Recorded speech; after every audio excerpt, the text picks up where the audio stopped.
Good morning, everybody. My name is Tanja Kotro, and I work as Innovation Manager at Ray. My background is a bit academic, so I'm going to briefly talk about value creation approach as a new kind of innovative thinking.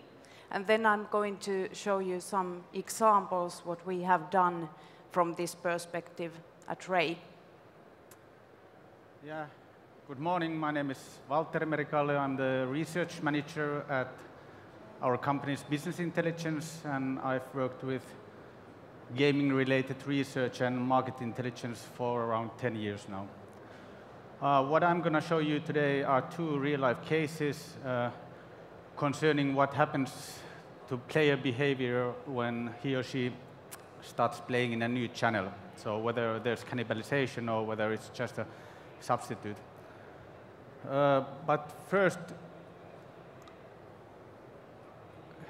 just two slides about Ray. Ray means Raha-automaattiyhdistys. It's basically the Gaming Machine Association of Finland.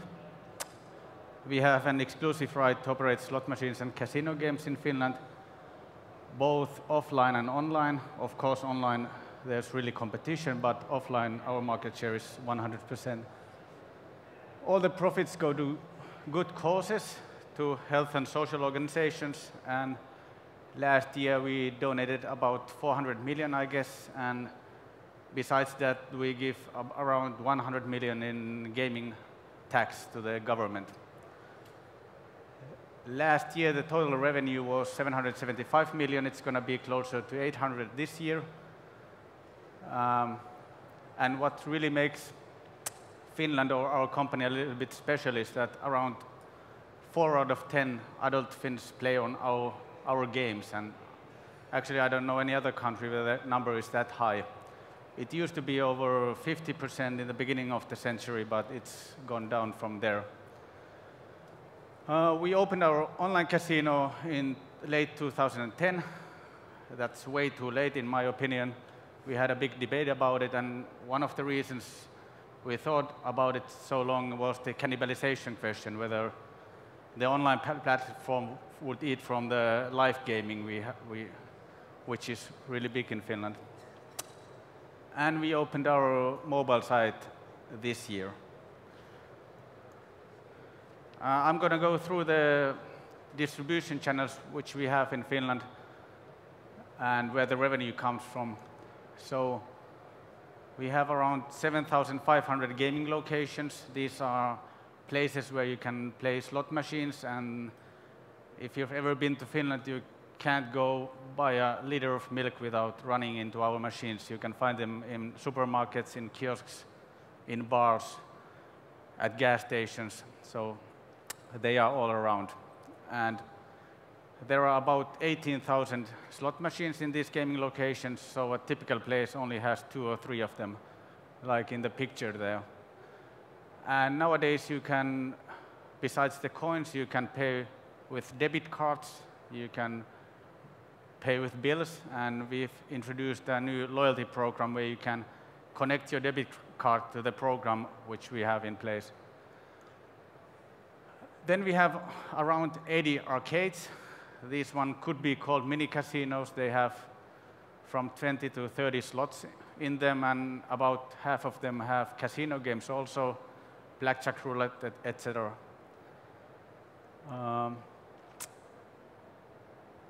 Then we have our online casino, which brought about 7% of the revenue last year. And this one is of course rising still very fast since it's pretty new.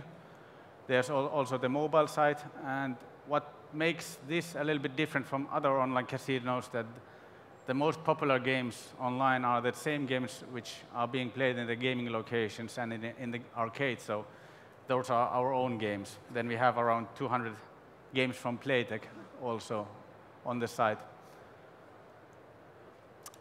Then we have one casino which is in Helsinki.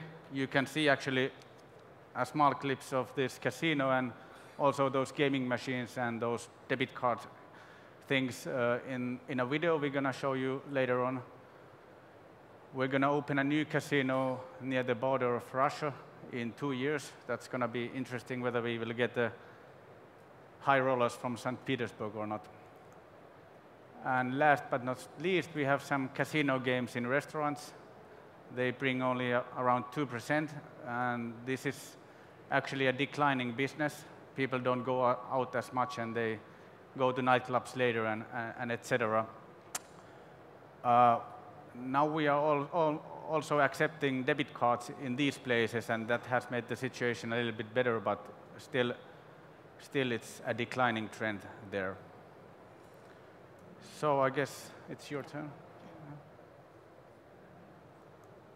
Okay, what this value-based or centric innovation and thinking means in practice, it's quite simple, that you think about the customer value and how it creates in different locations in this customer operator interaction, and how to also study the life of the customer, not only the data that we get, but also how to link our products and services better into the everyday life of the people who are playing our games. And we are going to show a video which was made by a student group from Aalto University, and they made, their concept was Gamers Day. That meant that they tried to illustrate what it could be like in the near future to play our games. So some of the games presented in the video are, well, concepts, and they are not maybe going to happen. But also you can see our slot machines, which are real, and they are already on the field. Let's see if the video works. Yes.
So there were some examples of what the concept of understanding the everyday life of the maybe young adults could be like, and what it could be like to play among friends and so on. But also we have done some pilot projects ourselves already, and this one was quite interesting. You know that ice hockey is really popular in Finland, and last time that they had this ice hockey World Championships games in Stockholm and in Helsinki, we knew that there won't be so much gamers in our gaming arcades because everybody is watching hockey at the stadium or at home. So what we did was that, because we have these double screen slot machines, we put the TV broadcasting to the upper screen of the gaming machine. And we looked at, would it increase the gaming activities in our arcades, or what would happen? And this was really successful pilot project, because it seemed that people didn't play those slot machines that we had the TV on them, but they came to the arcade to play the other gaming machines and watch the TV on the screen of the others. So this was kind of a new way to understand that our player or gamers segment is really into sports as well, and they just came to the arcade because they knew that there's something special happening, and also linked this. And it was important that we did ethnography and interviewed those people who were playing those games, and we sort of went there and watched how they react to this kind of a new pilot. So that was ethnography, and we do lots of surveys and you know, the basic methods of customer experience studies. But also we have new opportunities because of the new data that we have, and Valtteri is going to tell about those. Yeah. To make it short, we used to be able to follow the money, which machines made a high revenue, etc. And now we can follow the customer, since, of course, of online and mobile gaming, we know everything what he or she does. But nowadays, when we have these debit card payment systems, we also have the possibility to really see what's happening live. And if a person has decided to join our loyalty program, we can link that information to his or her gaming habits online, and in the future also on the table games and in the casino. So we'll see the whole picture. And since we don't have that much time left, we really should get to the results or the cases. These are the two cases I'm going to present today. The first one, we looked at about 9,400 players who first played out at Ray.fi at the online side and then started playing at the mobile side. We want to see what happened with the total revenue, whether there was cannibalisation, whether some people stopped playing altogether, etc. So what did a new channel do to the playing habits? And I guess even more interesting is the second example we have. You can see the amount of players is not that big, only around 500. But we found some players who first decided to connect their debit card to this customer program. So we had a history of them playing live slot machines before they started playing online. And this was the big question in Ray before our online casino. What would happen to the live gaming if we would offer the same games even better online? Actually, when we started our online casino in late 2010, on the big picture, it seemed pretty good that 2011 was a really good year for live gaming also, so we didn't see the cannibalisation. But let's go to the first case. Just a few words about the mobile side. It was launched this February. There has been steady increase in mobile gaming this year. It's now around 5 to 6% of the revenue in digital channels or remote gaming, and around 6 to 7% of the players. So the amount played is pretty much the same per player. And we know that around 1 in 3 uses a tablet, and about 2/3 use their smartphones in playing. So most of them comes really from those phones. Well, straight to the results. This is what happened. We had an increase in total revenue for those players on the online side and on the mobile side with 22%. But as you can see, there was a drop of 20% from the online side. But the new money which came through the mobile side was twice as big as that one. So the total was plus 22. And one reason for that, and this is not a big reason actually, that 19% of the players stopped playing altogether at Ray.fi and moved to the mobile side. But when we looked closer at these players, these weren't the heavy players. These were very occasional players, so it didn't matter that much money-wise. But I think that's an interesting insight that there's this group who did this. And my guess is, we don't know it, that most of these players use their tablets at home. And when the mobile site was launched, they just switched their gaming habits to that.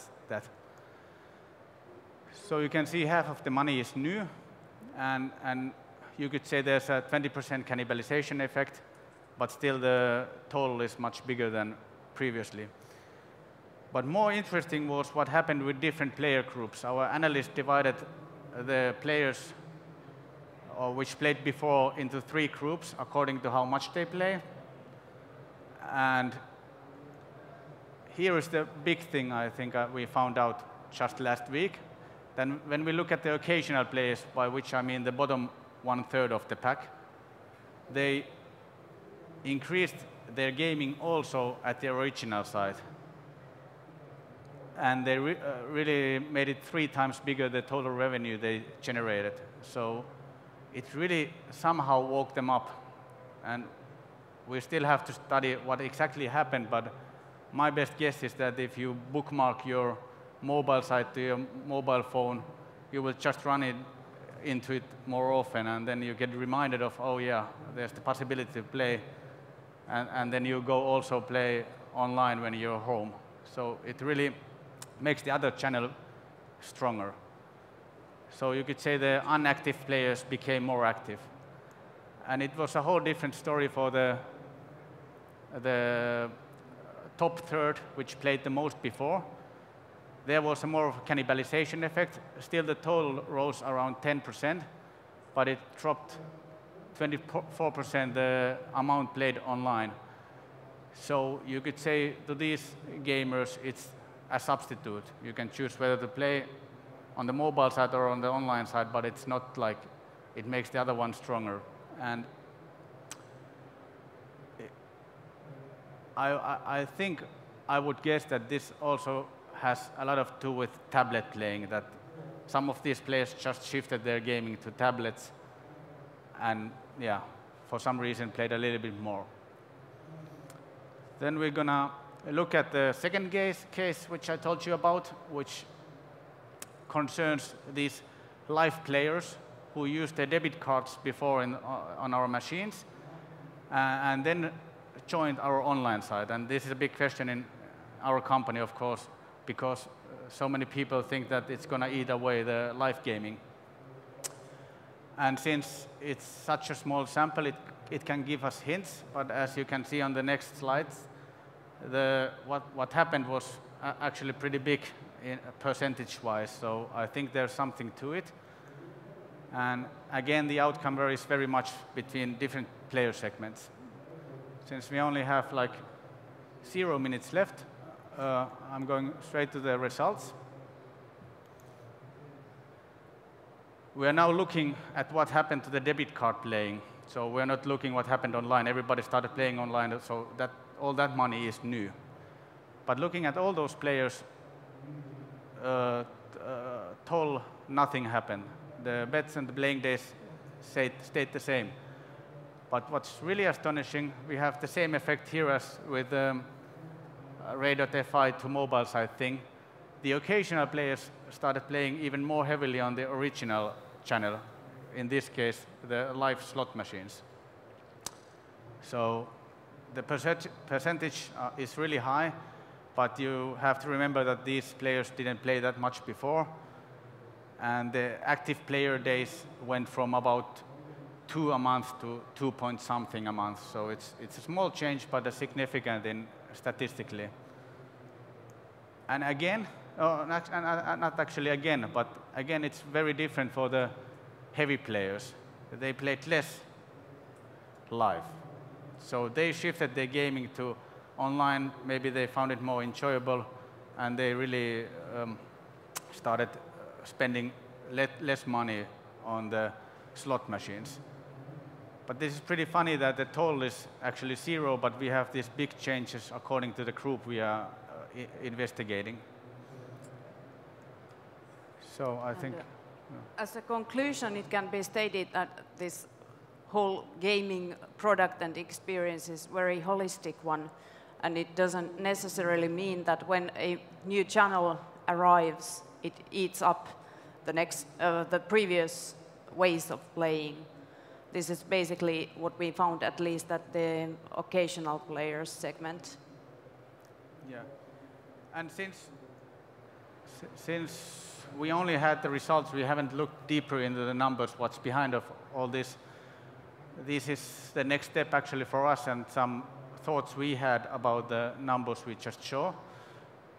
It seems like especially occasional players find new value and interest in new channels. And if you think about what happened with poker in the beginning of, in 2003 and 2004, everybody started to playing online, and then they again started playing live, which they probably did to a lesser extent before. So a new channel in gaming also woke up the old channel. Then, at least in these two cases, the new channels were alternatives or complementary products in economic terms for the heavy users.